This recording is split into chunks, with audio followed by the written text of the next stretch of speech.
kenapa toh kudu dijamas? Nah, sehingga ketika pemahaman-pemahaman itu kurang, itu bisa menimbulkan persepsi yang keliru, bahkan persepsi yang sangat berbahaya untuk menghancurkan suatu bangsa. Ya. Ada yang mengatakan kalau kamu pengen menghancurkan suatu bangsa saat ini itu tidak perlu kamu tiba kayak bom atom atau bom, tidak bisa.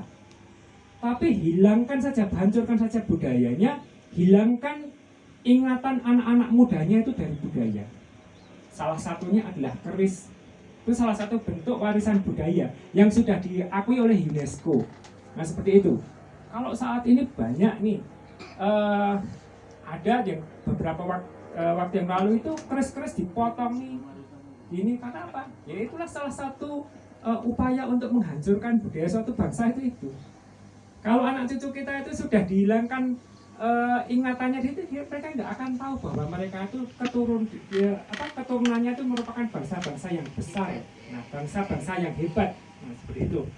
Ya, memang ada sebagian atau banyak malah mungkin ya, itu orang yang memperlakukan keris itu secara berlebihan, tetapi dia tidak memahami makna-maknanya, sehingga itu yang menimbulkan dalam tanda kutip orang menyebut kowe rasah ngopeni keris kuwi marai sirik kuwi musik. Nah seperti itu. Seperti itu. Nah kalau kita sirik itu kan sebenarnya perbuatannya, bukan bendanya, kerisnya itu bukan. Ya karena perbuatannya itu. Perbuatan menyekutukan Gusti Allah itu namanya sirik kan itu. Nah tapi kalau kerisnya tidak.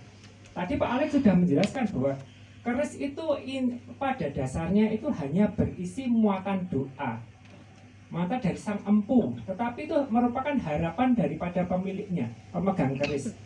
Nah, jadi menjadi kewajiban kita, kalau tidak kita ya siapa lagi? Nah, kalau tidak sekarang ya kapan lagi? Kita harus selalu memberikan edukasi yang benar.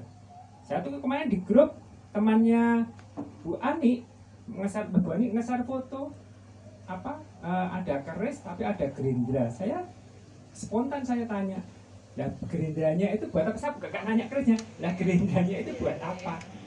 Disebutkan gerindra itu kerisnya rencananya mau dipotong. Oh saya gitu. Berarti dia belum mempunyai pemahaman yang benar tentang keris.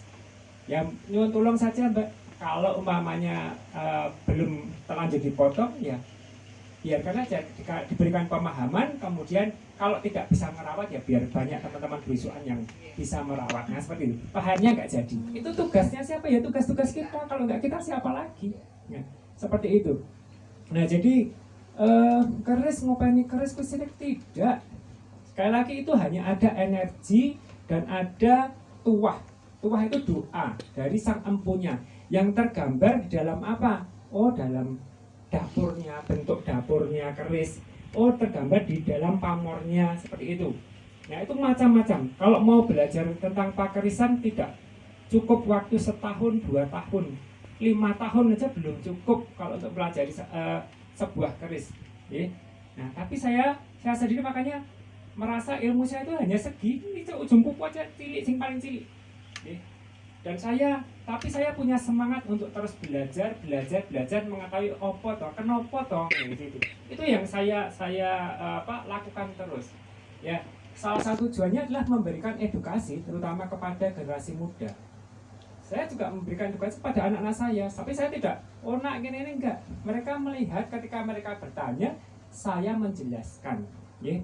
Tadi Pak Alex sebutkan bahwa keris itu juga mengandung ajaran pitutur luhur dari para leluhur, ya. Yang kalau dulu itu sebagai ageman itu untuk ngedar, seperti sunan-sunan banyak yang menggunakan keris untuk ngedar, mengajarkan tentang kehidupan. Dapur, ya.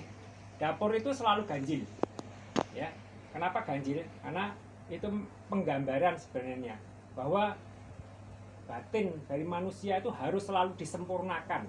Nah, digenapi, ya. Genapi itu ya kita sendiri. Nah, kenapa juga di sini selalu runcing ke atas? Nah, ya ini runcing ke atas selalu menuju kepada yang di atas. Nah, di sini makanya di sini banyak sekali muatan-muatan luhur yang diselipkan di sini. Dari bentuk pamornya, dari bentuknya pamornya yang lihat gambarnya, ada dari bentuk dapurnya. Nah, ini kalau ini keris 1, ngitungnya pamor tuh ini bagian depan ya, ini bagian belakang. Ini gandhi. 1, 2, 3, 4, 5. Nah, itu 5. Jadi tidak ada luk genap. Ya. Kalau ada itu berarti di luar pakem. Tapi rata-rata pakem itu adalah ganjil. Karena tadi itu filosofinya ada. Atau dulu apa empu sekarang sing ngerangati pakemnya terus gawe luk rolas. Nah, itu udah ini, tapi tidak ada. Pakemnya itu selalu ganjil. Karena harus ada yang digenapi. Nah, seperti itu. Nah, ini luk 5. Dahulu luk 5 itu hanya diperkenankan dimiliki oleh para raja, pangeran atau pembesar kerajaan saja. Tapi sekarang bebas. Nah, kenapa dulu hanya untuk kalangan raja yang mungkin ada maksud tersendiri, ya. Nah, seperti itu. Nah, ini muat-muatannya. Kalau saya tadi bilang di setiap perician maupun dapurnya, bentuk dapurnya, ya, ini dolok, luk 5, ini dolok, disebut dolok, ya. Dengan ini namanya gandhi, ini ada gerenengnya, ini ada pejetan, ini ada sogokan rangkap. Nah, seperti itu. Ini ada tikel alis. Nah, jadi kalau mau pengen tahu di sini banyak muatan spiritual yang makna yang semuanya itu luhur. Nah, kenapa kok ada dirusak itu nih? Nah, itu karena mereka tidak paham. Contoh, kalau umpamanya ada keris yang ini di sini ada sekar kacang, ya, sekar kacang.